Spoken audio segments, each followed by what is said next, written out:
podcast for life. Doggy Charles. Yeah.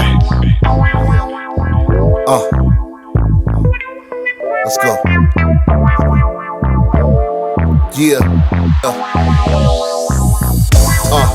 The microphone messiah. Yeah. It's the microphone messiah. And Mr. No Days Off. Microphone messiah. Mr. No Days Off. Phil, Brandon, what's good, y'all? Let's go. Bullet Cast host. Look, this is the time for us to be great on podcasts. Let you know this is the time and how the vibe lasts. This is the feeling of time and when we on it. You know we got no time for no opponent, just the feeling.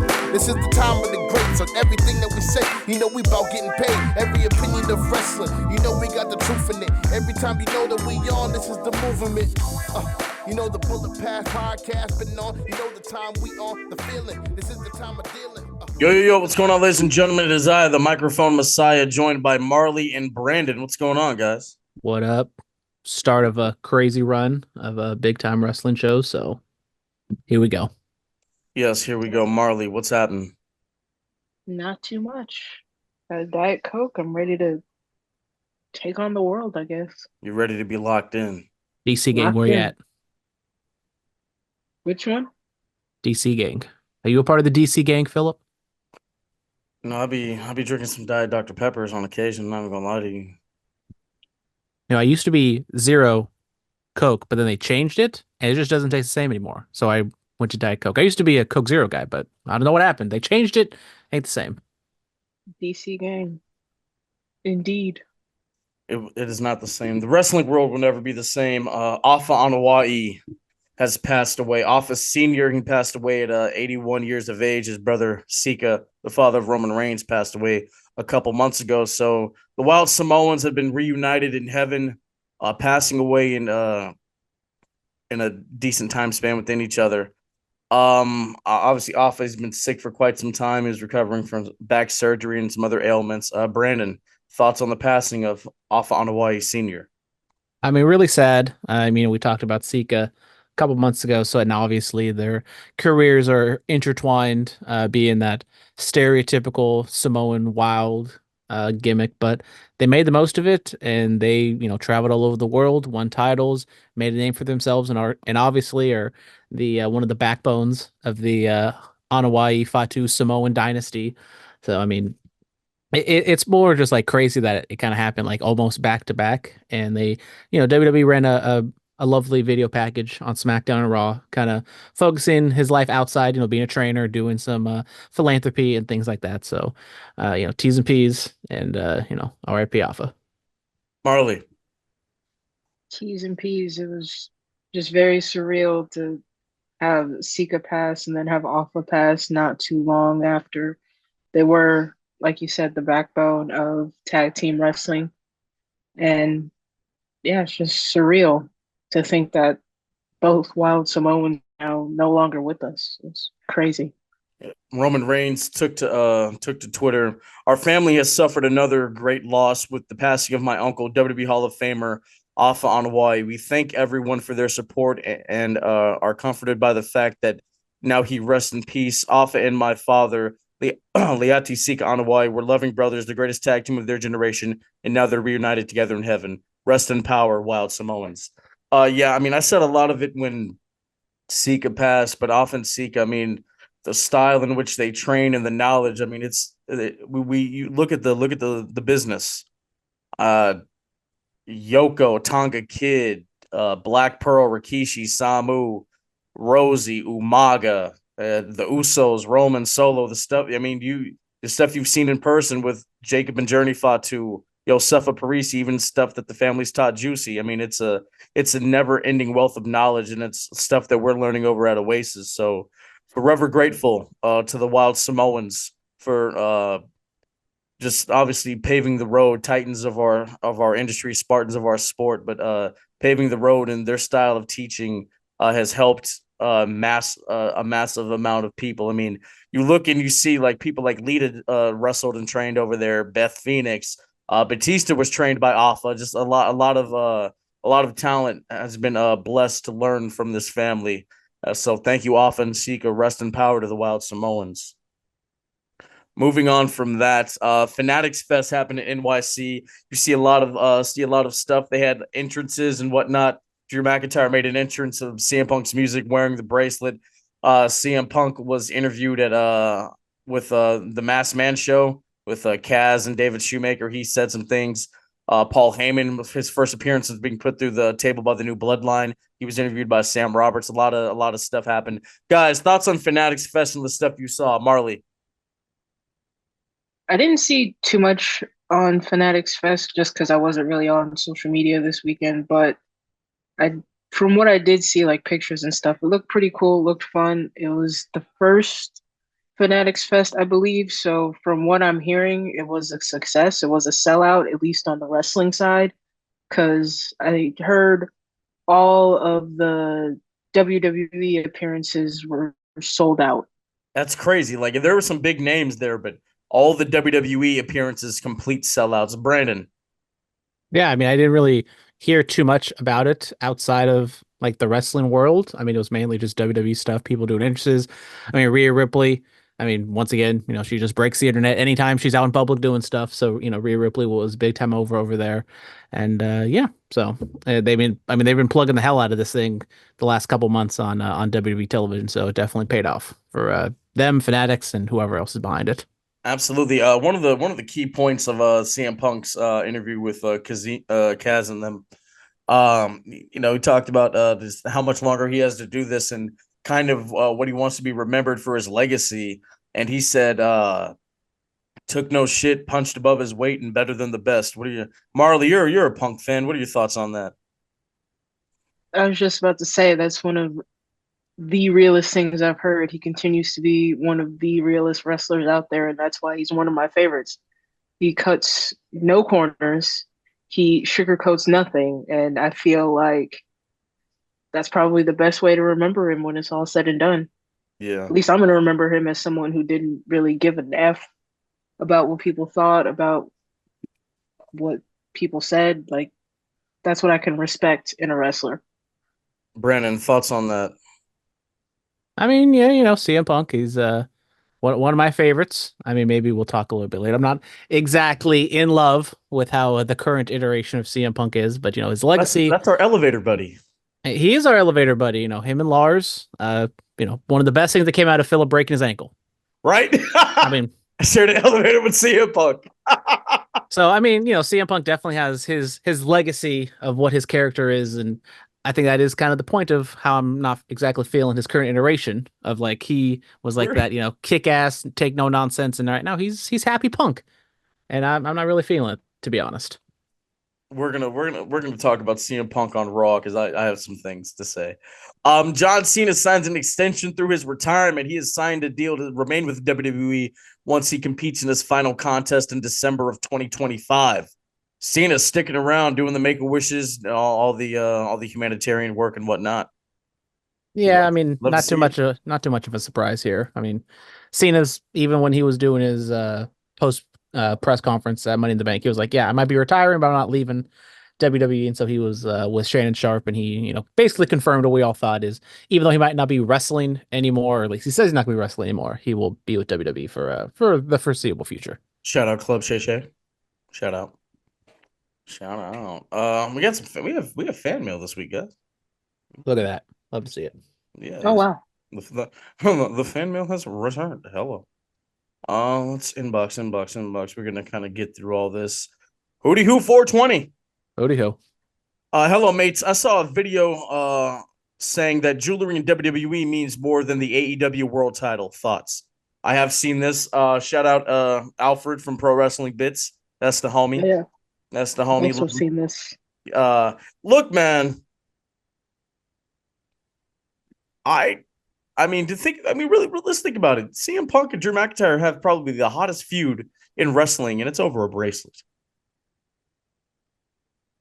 Think about it. I'd argue it's like the fourth hottest feud in the company, but not even just a bracelet, like a handmade friendship bracelet, which is crazy. And then another part of the video was obviously the Ula Fala, or hey, shout out Jay Uso with the blue La Fala. that he got at Fanatics Fest. That thing looks icy. I'm not gonna lie. Yeah, but of course the Ulafala, and I think people navigate to that more because it has actual meaning in the Polynesian Samoan culture and everything. But I get what Alfred was saying, man. It is interesting, and especially given now the time and the story they're telling with the AEW World Title. But I heard Daniel Bryan's promo, or Bryan Danielson's promo from tonight, was awesome. So there's probably a chance, but yeah, I get what he's saying. Brandon, what are your thoughts?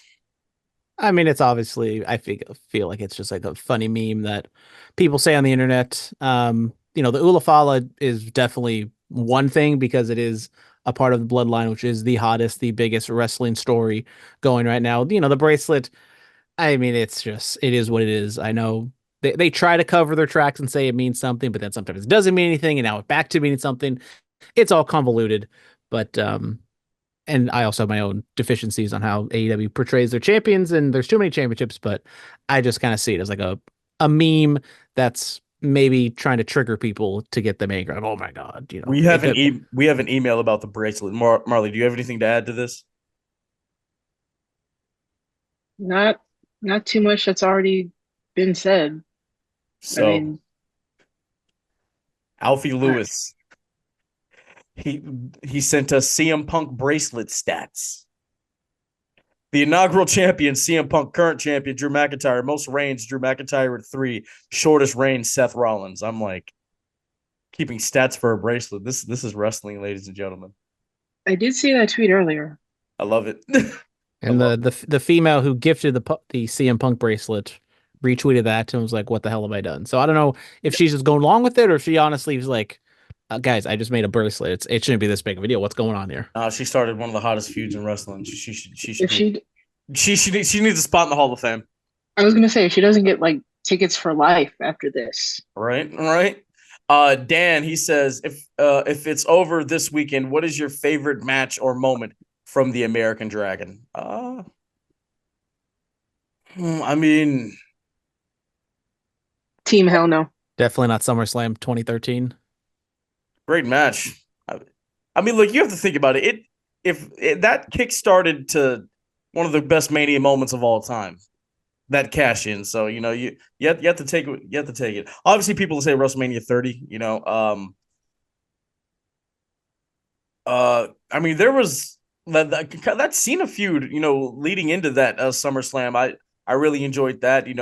Brian was really getting on Cena for like his not his wrestling ability and everything like that. And then that's kind of when Cena just started doing different shit. Like he started just breaking shit out around that time. So I mean that's one thing. Obviously, people talk about the stuff with the Wyatts. I don't know. I mean, I'll be the nerd, go back and watch your stuff in ROH wrestling. Nigel McGuinness, not exactly Actually, the best for their physical health, but I mean, by God, those are fantastic matches. you know what? There's a match. It's from like 2002 or 3. It's AJ Styles versus Bryan Danielson. It's in front of like maybe 30 people, and it's one of my favorite matches. I just love it. I don't know why. I just love it. So that's something. Yeah. Marley, you said Team Hell No. Yeah, at least that's what I really remember because I started watching at least WWE. I wasn't here for the Ring of Honor stuff, but when he was the Miz's rookie, when NXT was like Yes. the rookie pro, that's how I remember him. And I also remember the Team Hell No stuff. But I don't know. I feel like it's hard to narrow down like one moment in her career like Danielson's. But I will give him the Team Hell No stuff because it was different. It was something that I personally had never seen before. And also I have to give him when he was it the Planet's champion? Yeah, actually, there we go. The Planet's champion. That was a run. Eco-friendly Daniel Bryan. With the belt, the eco-friendly belt was insane. Bro, in Brightest Day X, bro, this is that actually that's how he got started with us. He made it designed for an eco-friendly bullet cast title. That Oh was wow. that was the first thing he did. And now look at all these things. He's made the bullet cast logo. He made the Melanin Mafia logo. Like look at all the stuff he's done. It started. It Okay. started with that eco-friendly Daniel Bryan. That was a run that can never be topped. I need him to make an eco-friendly AEW title. I need that. I need that so bad. Got to get it first. Yeah, he's D-Bra. kind of got to win it first. D-Bra, I need you to pull one out. You can run till world's end, bro. That's it. I was gonna say, what was Michael Jordan's famous quote? Republicans buy sneakers too. Or F them kids. Oh, that one. But Sorry. yeah. Sorry. Republicans buy sneakers. Hogan will have sneakers anyway. Moving on. In Brightest Day X, the Hall of Famer, will Rhea Ripley be yeeting anytime soon with Jey Uso? Hey, look.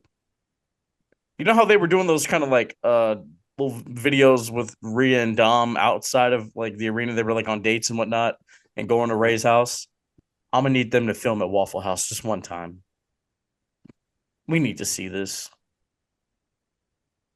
I need to see them chopping it up over like some waffles, bacon, eggs, and grits. You know what I'm saying? I mean, hey. I feel like Miss all the shots you don't take. I feel like the people need it. I feel like we do. He also says, is it surprising that AEW is moving All In to Texas next year? And why wouldn't they have All In Jacksonville where they have used the NFL stadium whenever they want? I think the main thing is the Texas stadium is smaller than the Jacksonville stadium. It's indoors during summertime. I do not think doing a Jacksonville show in the middle of July is a good idea. But I think it's just strictly, an economic thing. And they're probably getting some sort of tax breaks because they did a thing with Collision in Arlington as well. Yeah, You can't do it. You can't do a show in Jacksonville during the pandemic. Or I mean, they did that during the pandemic. The show in Jacksonville. Yeah, not a stadium show. It was still outside. I mean, I don't know if we're gonna get into it right now. Like, just completely do the all-in thing. I mean, it's a choice. I think there's good and there's bad with moving All In to Texas. I think it's good to kind of brand that as your WrestleMania. It's good to get it out of Wembley. I thought Double or Nothing was their WrestleMania. Well, now that All In is a certified stadium-esque show, it's ballpark. Nothing tops the first All In. You know, September 1st, 2018 was a great night. September 1st this year, Big Toko's Kickback. Don't miss that. Hello. Also, in Brightest Day X says, how do we feel about the name Perfusion Collective? Or Pure Fusion Collective. Absolutely dumb. One of the worst names ever. That was like one of the most randomly generated names I've ever heard. We all like the Stud Line is a way better name. Throw it up. The something Fusion Collective. It's the formerly underrated Sonya Deville and okay. The stud line that I have seen that one. Yeah, Pure Fusion Collective sounds like they went to one of those random name generators and just threw something together.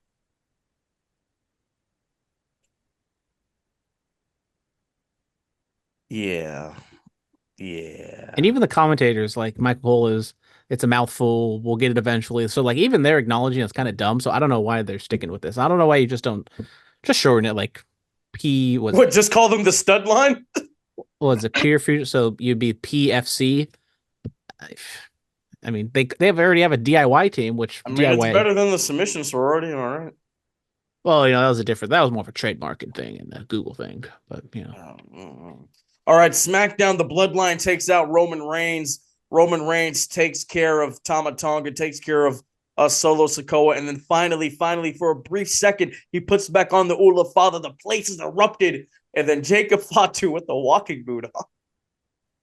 Super kicks Roman Reigns, attacks him, then they put him through the table with the triple power bomb, throw him back in the ring as they all stand over his body. Solo still wearing the Ula Fala.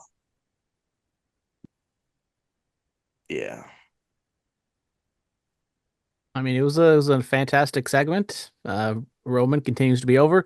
Still hasn't talked yet. I think there's still, big moment to him like cutting that first real babyface promo.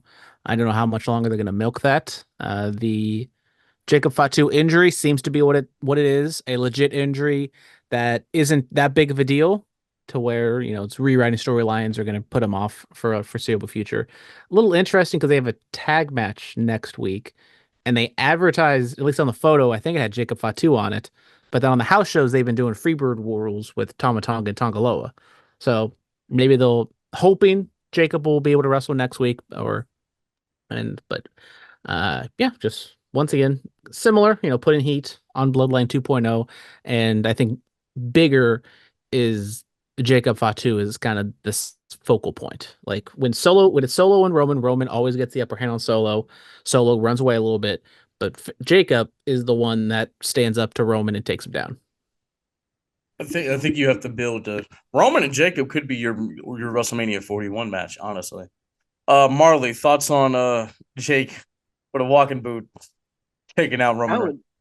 I would hate to get super kicked in the face with a walking boot like that. One, how are you pulling that off? Two, I feel like it was a nice. He built different for real. I thought it was a nice little tease. It plants like some Easter eggs, like the eventual Jacob Roman showdown, and the eventual Roman reclaiming the Ulafala back. So I think it was a nice little segment, nice little seeds planted. I like this new little direction that we're going in now that Roman's back. Yes. Nia's championship celebration. Nia Jax carried down to the ring wearing a crown. Obviously she's the queen of the ring. Tiffany Stratton set all this up. Pretty Deadly's there. Nia said it's not really her style. It's very, bubbly and pink. But she talks about her style's destruction, how she destroyed Bayley, took the title. Mia Yim Meechin comes out there, kendo stick, wailing everybody, standing tall. So looks like that's going to be the next feud for Nia Jax. Brandon. Yeah, I mean, they're sprinkling seeds of dissension between Nia and Tiffany. Triple H's booking isn't exactly when it comes to turns and things isn't deceitful or whatever the word I'm trying to see, but it's obvious that they're kind of going in that direction. I don't know how quickly they'll go down that direction, and Mia Yim is like their first challenger. I mean, let's be honest, it's Mia Yim. It's a weak challenger, but it's whatever. Marlee.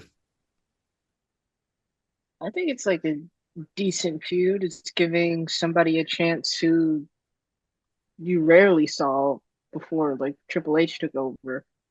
I might be wrong on that one, but I don't know. I think it's a nice little spotlight for Mia Yim. She may not win the title in this feud, but it's something different than what we've always seen in the same things that we've seen in the title pictures. And Brandon, do you know Marlee and Mia Yim have a unique career highlight? What is that? They have both worked at Full Queer. Look at that. Oh, wow. I didn't know that. Man, yeah, Mia Yim, she was on Full Queer. The next thing you know, she was signed right back up. Wow, that was before I found out about the indie scene, because I didn't find Full Queer until last June. Yeah, last June. Yeah. This was like 2021. Oh wow. Yeah, no, This is a minute ago. I was not up on game. Or 2022 is one of the 2 years. It's been a very long time. All right. Also, Mello is him. He gets a win over Andrade. It's 2-1. Andrade with the 2, Mello with the 1. We gotta run it. We gotta run it, man. I'm trying to see some more of this. I love it. Yeah, it's kind of like that, like the Sheamus spot where they just kind of wrestle each other over and over and over again. It's always gonna be a good match.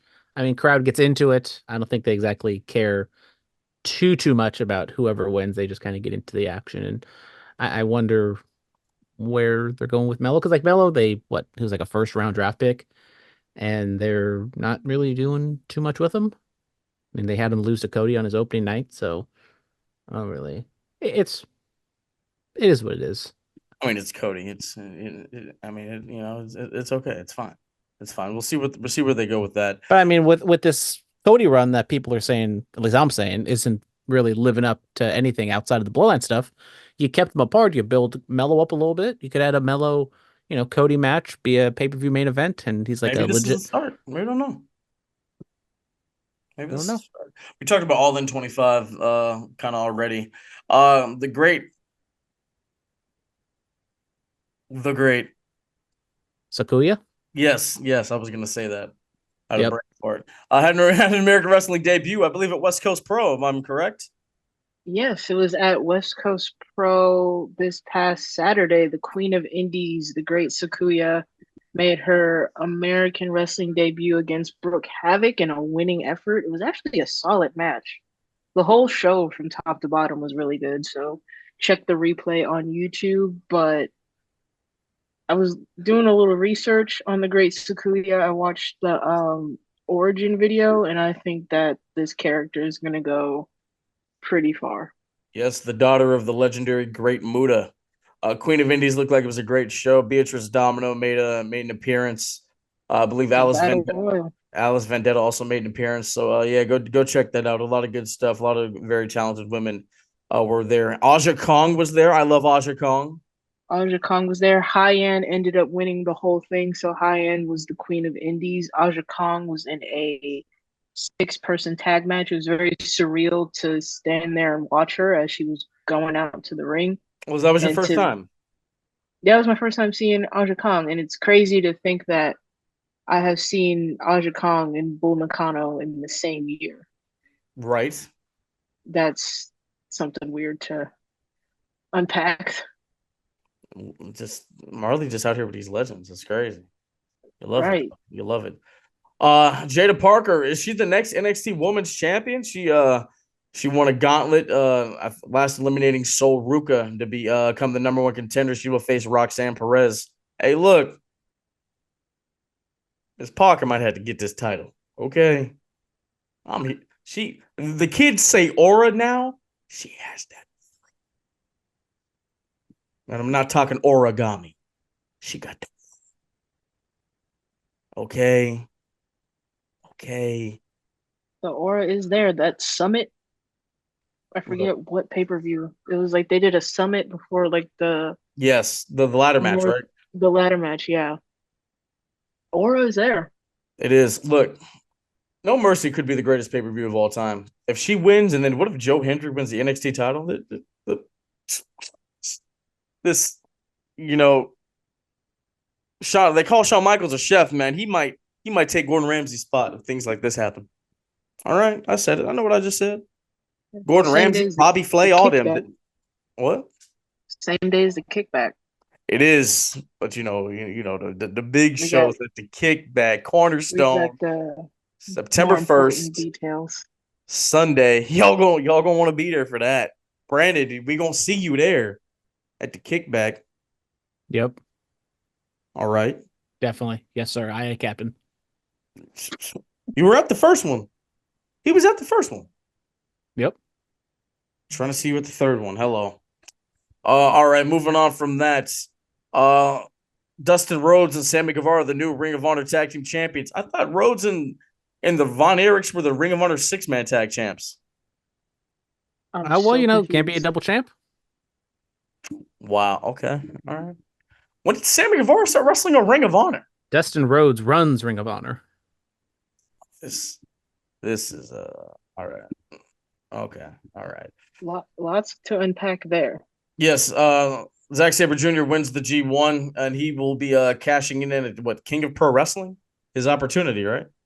Yeah. So instead of the typical where they cash it in at the January 6th show, he's cashing early. Naito. Oh, January 4th. January 4th. Sorry, something else happened on January 6th. You know what I'm saying? Oh well. But that's my cousin's birthday. Oh, happy birthday! Definitely remember January 6th for that, and nothing else happened on that day. All right.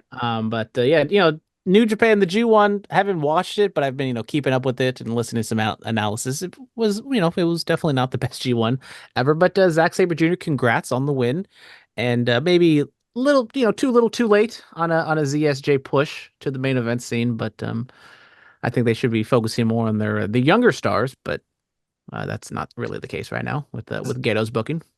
Zack Sabre Jr. gave us the greatest drop in Bulletcast history. Exactly. Shout out. Hope you enjoy all the wrestling and stuff. Yeah. and have lots of fun about wrestling. Cheers. Good times. Oh man, it was Jinder Mahal and Satnam Singh are the AAA tag team champions. That's a sentence I never thought I'd say. They Yeah, were in Mexico, brother. yeah. Dolph's or Nick Nemeth was accompanied to the ring by JBL, lost to Alberto El Patron. Yeah, a lot happened to this show. Shout out AAA just Okay. putting their entire show up for free on Thriller because they had the pre-show up and it just ran all the way through to the main show. So I Love believe it. it's still there if you want to watch it. Mandy Sachs, the former Mandy Rose, is going to be returning to the ring. She's going to be in the Black Label Pro Combine. So, yeah, lots going on. A lot is happening. So much happening. A lot is happening in the world of professional wrestling, ladies and gentlemen. Let's see when's the date of this combine here. Let's see. Dun, dun, dun. Ash by Elegance will also be making an appearance. I can't. Wednesday, September 4th. There you go. It's sponsored by DraftKings. So if you're interested, I'm sure you can find that. Go check that out. Let's get into it. On Monday Night Raw, Randy Orton defeated Ludwig Kaiser, dropping him with a nice RKO and then proceeding to keep fighting Gunther as Raw went off the air.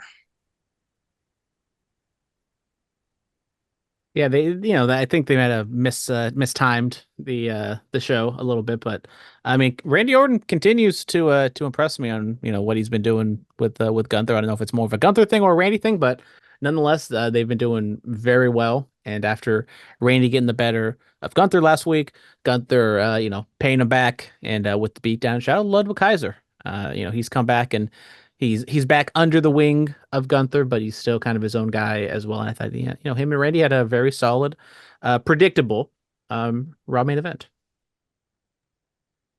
Marlee. I didn't hate it. It was good build towards Bash in Berlin, but it was kind of just like, okay, Gunther got the upper hand after Randy got the best of him last week. It was kind of just like a even trade off. You got me, so I got you. Yeah. It's okay. It's all going to lead to the modern day Flair Steamboat that they promised.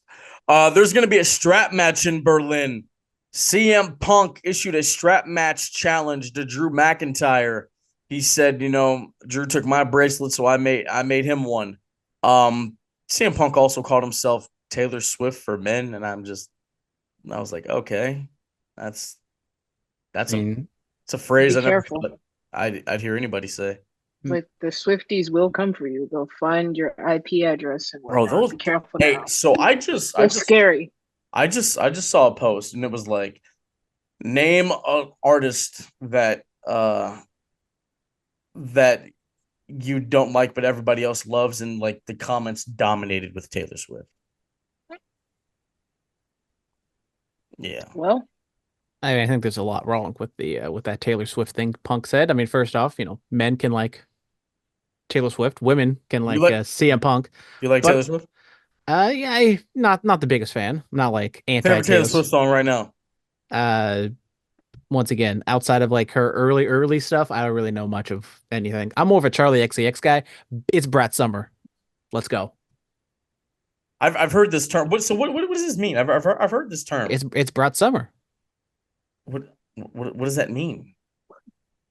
Marlee is just perplexed that I uttered those words. I don't think she expected that. no, I'm like, I just posted something on my story where it's like this dude is like hunched over in a chair, and there's all of these current slang terms just attacking him. But I'm like, I get the meme now. I feel like the dude hunched over in the chair. What does that mean? Yeah. I mean, it's just an album. It's a pop album, but a very good pop album. So what other songs did she have? That name sounds familiar.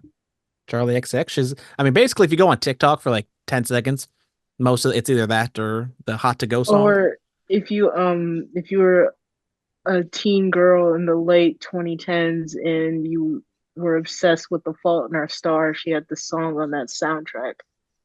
What? No, like what other song? I've heard the name before. Like she had like a song, right? That was popping like in the 2010s. I think it might be that one, the Fault in Our Stars song. I just don't know what it's called. All right, hold on. You see, we talk about everything on the show, ladies and gentlemen. What's her name? Yeah, and Charlie. Let's see. the Hot to Go Hot. thing. Roan Chapel. Chapel, I think that's what her name is. She got some heat this week because she's like a CM Punk, where she doesn't like the fame and she doesn't want people to come up to her and take pictures Okay, with her and stuff. that's what she was on. Fancy. That's what it is.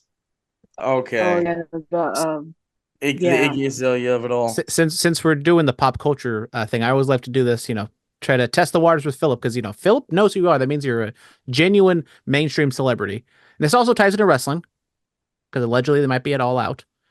Phillip, do you know who the Costco guys are? Yes.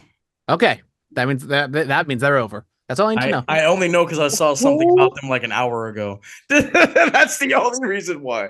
If I hadn't seen that, I wouldn't have known. I would have been like, who the hell are they? The Costco guys, AJ, The Big Costco Justice, guys? the Rizzler. So what do they What? what do they do? They just go to Costco? They just go to What is Costco. They're like this like fun-loving Florida Italian family that's like very over the top and fun-loving, and And they choose to spend all their time at Costco? thus far, no major shenanigans or no major drama thus yet. But if Mr. Beast can get canceled, who knows? Maybe the What Costco happened guys to will get Mr. Beast? well, that's a whole nother thing where What did he do? Whoa, Mr. Beast is getting canceled now. I still have yet to find out what he does, but wow, he's getting canceled. He just he makes YouTube videos and gives away cars and has terrible food. Like that Mr. Beast burger shit is terrible. Shit's garbage. Damn. Yeah.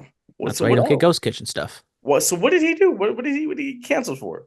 Well, he has his friend Chris Ava, and she may or may not have had some inappropriate relationships with some underage people. He does all these crazy. Mr. Beast does all these crazy, uh, videos of like hard challenges, and maybe or may not these people aren't living in the greatest conditions. And there's this Amazon show, and there's people that are saying that the conditions in this show are terrible. The people are getting attacked and physical and all these other things. So.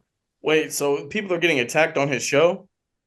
Like, because it's like I don't even know how many people, like hundreds or 100 people are part of the show. And so like they'll do a challenge where like there's 100+ people doing one thing. And so they'll get physical and like trample and like push people over and like all these different things. Oh, what the hell? Okay. It's like real like Squid Game. It's like Squid Games, but in real life. All right.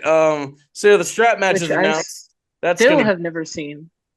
yeah. The oldest person on this podcast is the one tuned into all the pop culture. I don't know if that's a good thing or a bad thing, but I'm here for you guys. Yeah, the strap match is announced, like I said, so that's gonna be fun. Last time Punk was in a strap match, it was with Umaga, RIP to Ekimo. The Terror Twins get left laying. Judgment Day takes down not Dom, Jesus, what are their names?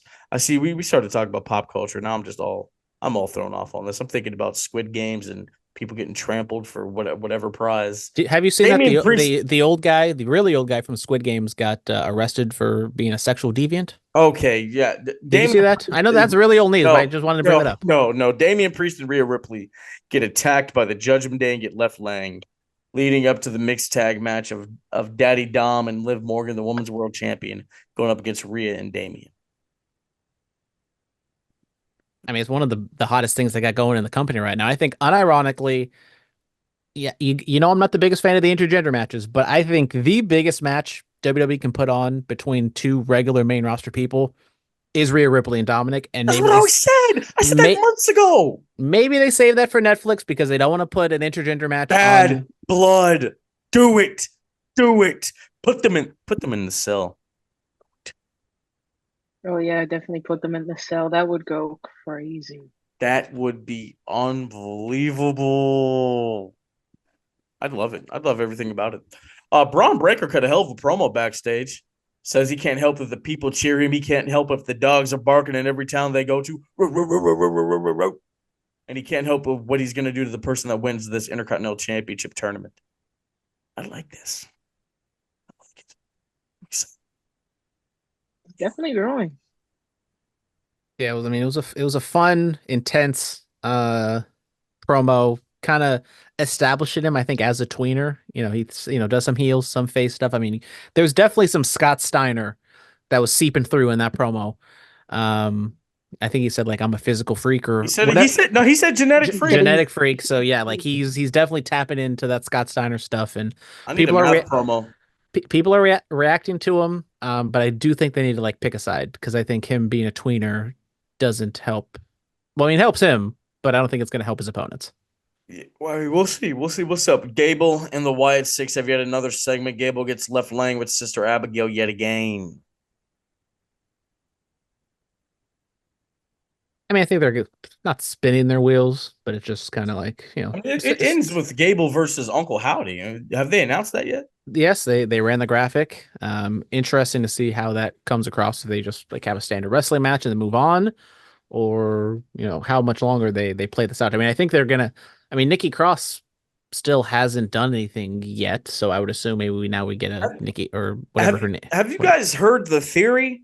Like, Chad Gable turned his back on his family and was very disrespectful to them.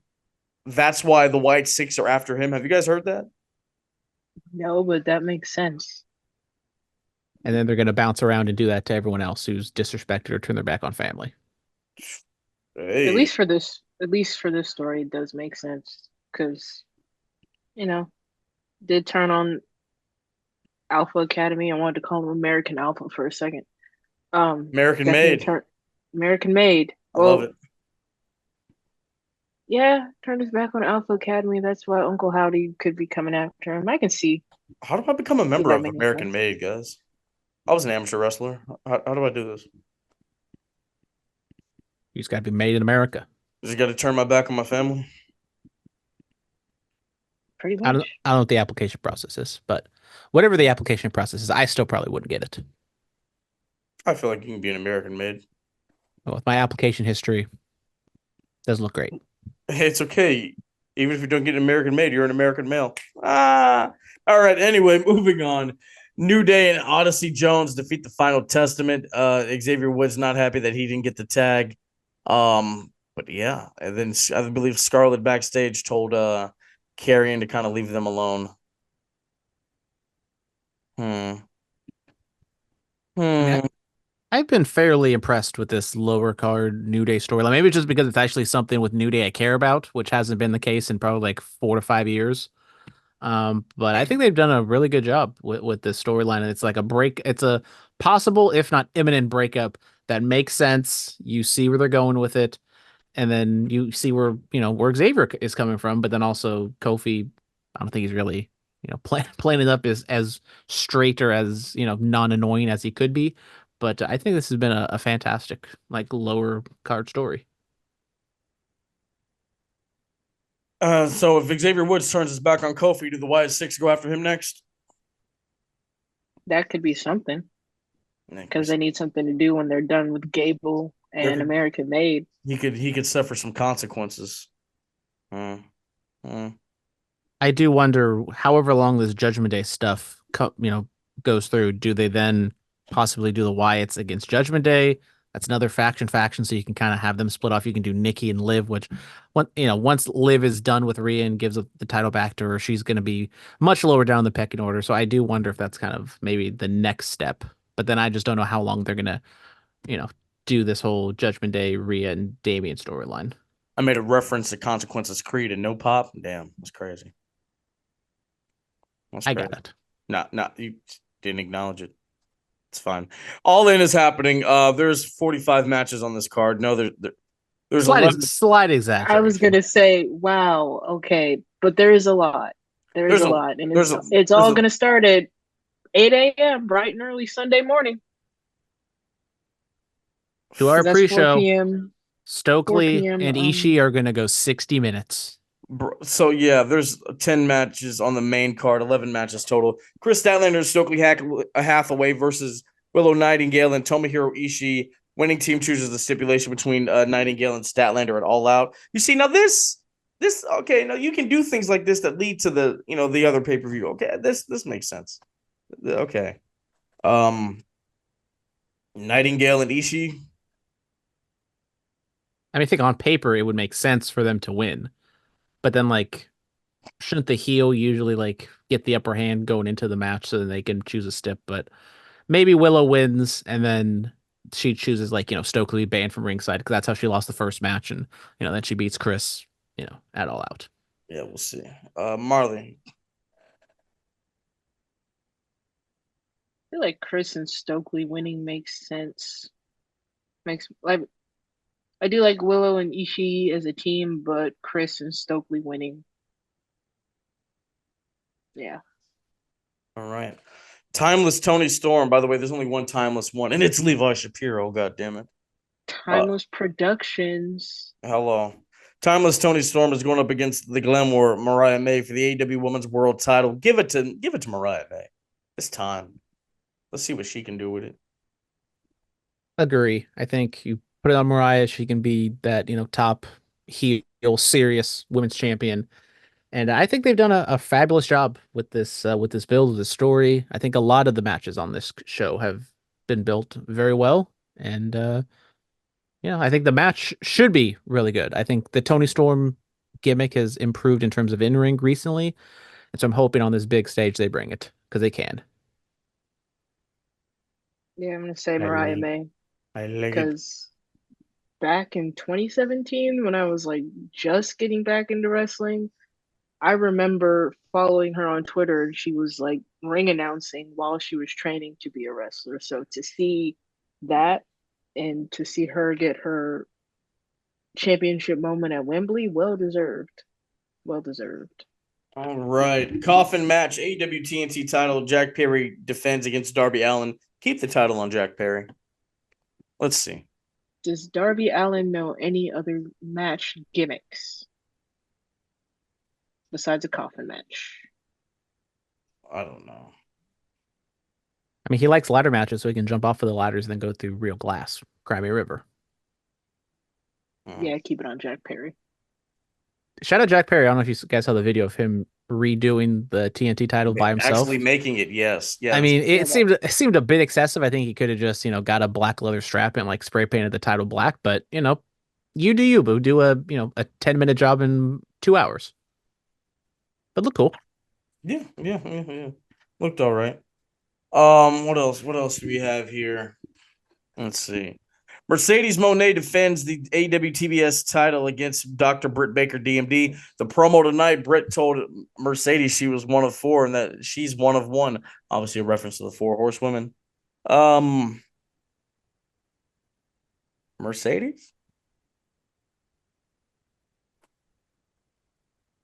I do wonder, we haven't seen this woman in like 18 months, damn near. I wonder if we get a returning. Oh my God, I just blinked on her name. Jamie Hayter. Well, yeah, Jamie Hayter. She comes said back. Rubble? I mean, hey, if Reba comes back too, I'm all down for a Reba reunion with Britt Baker. But I do wonder if Jamie Hayter comes back to kind of offset Camille. Maybe that leads to a win, or that they just kind of offset, and then you go to a finish with Mercedes winning. Because they did point out that Mercedes is undefeated, so I think it would make sense for her to continue that.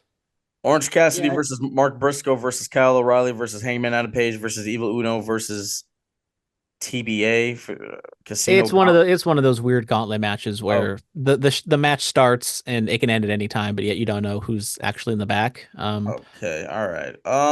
Lots going on there. Hangman, like, I mean, Hangman makes sense, but then I wonder because it's not official because it doesn't say it on here that whoever wins faces the person the winner at All Out.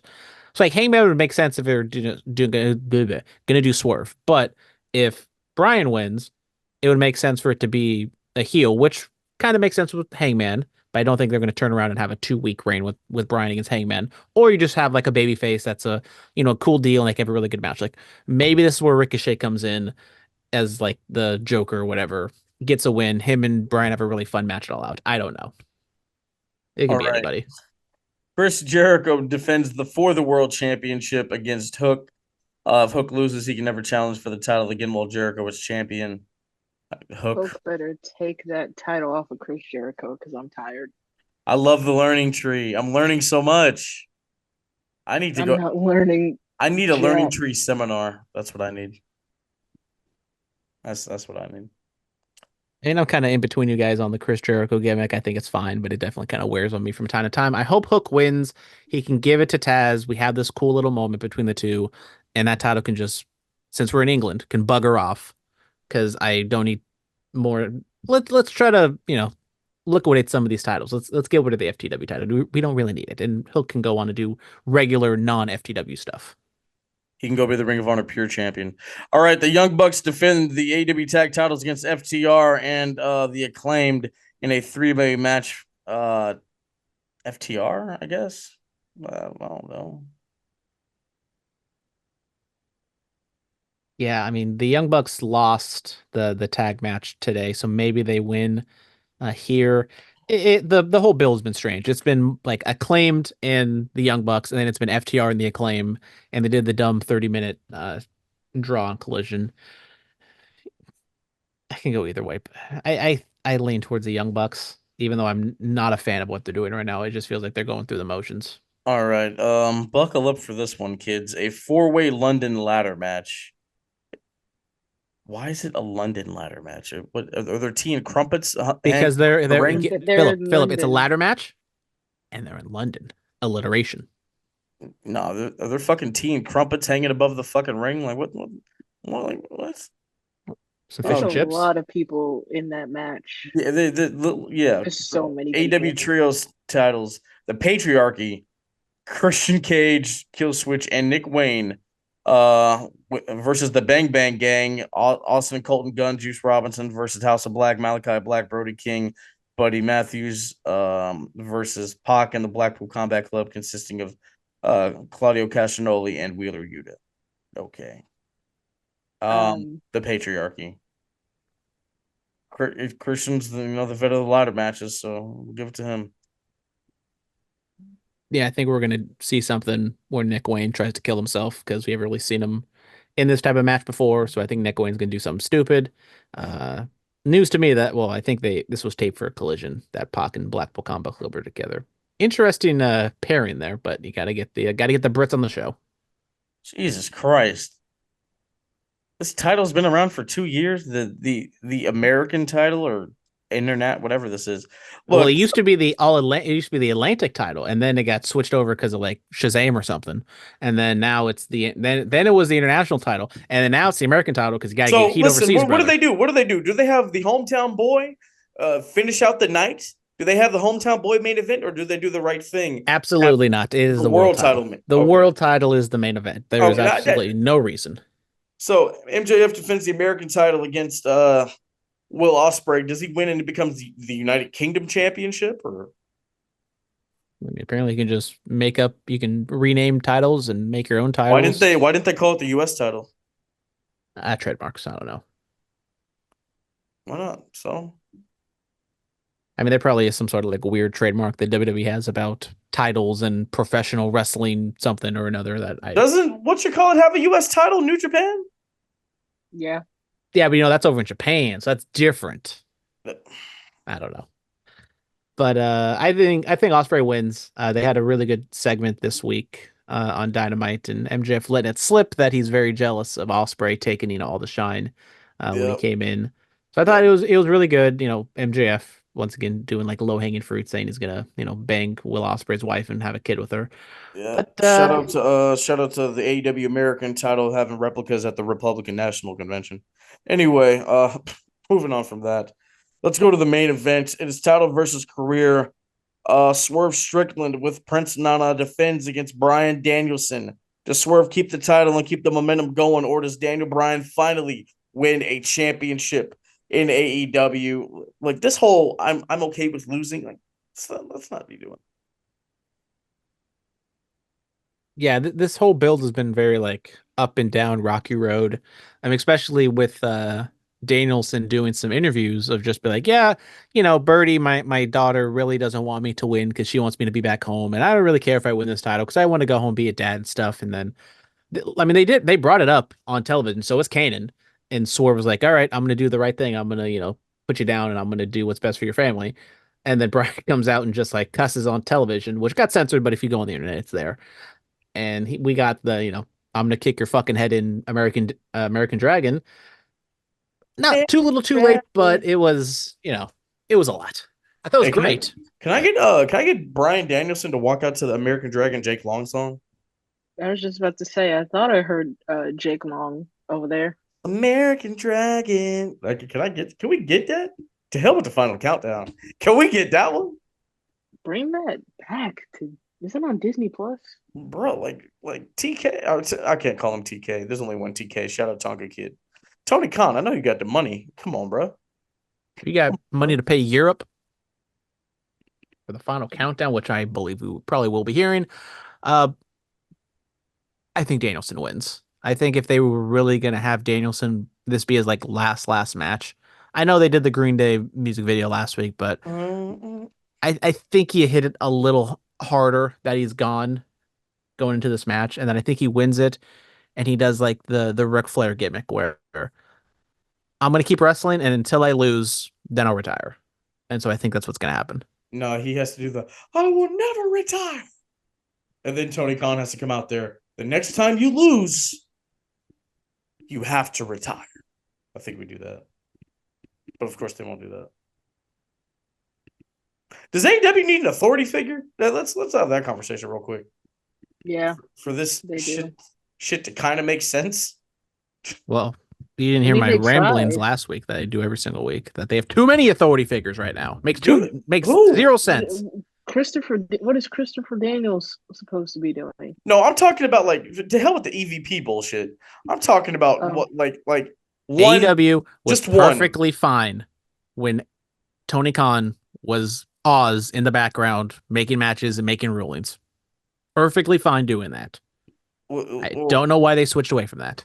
I'm not going to get into it on the podcast, but certain things happened, and then we are where we are now. Christopher Daniels would be a fine neutral GM like Aldis and Scrap Daddy, but he's, like I've said, he's filling in for Kenny Omega, but then sometimes Tony Khan makes decisions, sometimes the Young Bucks make decisions. Makes zero sense. Can we just cut out all the bullshit and just have like either one person in charge of everything or no one in charge, and it's obviously Tony Khan in the back doing stuff? Let Christian be the general manager. I think that would be hilarious.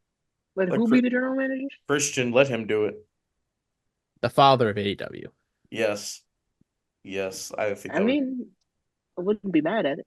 Right. All right, ladies and gentlemen, that's going to do it for us. On a Thursday, Oasis Pro presents We Outside, Zeitgeist, San Francisco. You don't want to miss it. A lot of stuff is going to be popping off at this show. Let me go to it. Dun, dun, dun, dun. We Outside, yes.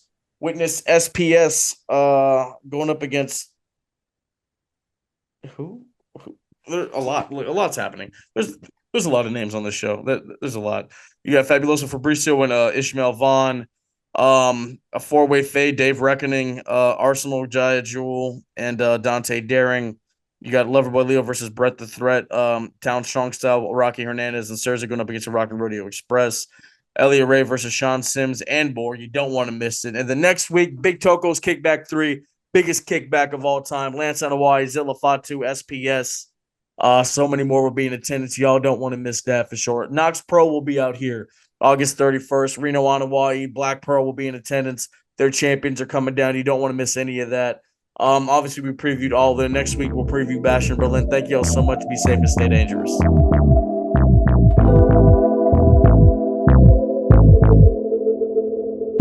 This has been the Bulletcast. Thank you for listening.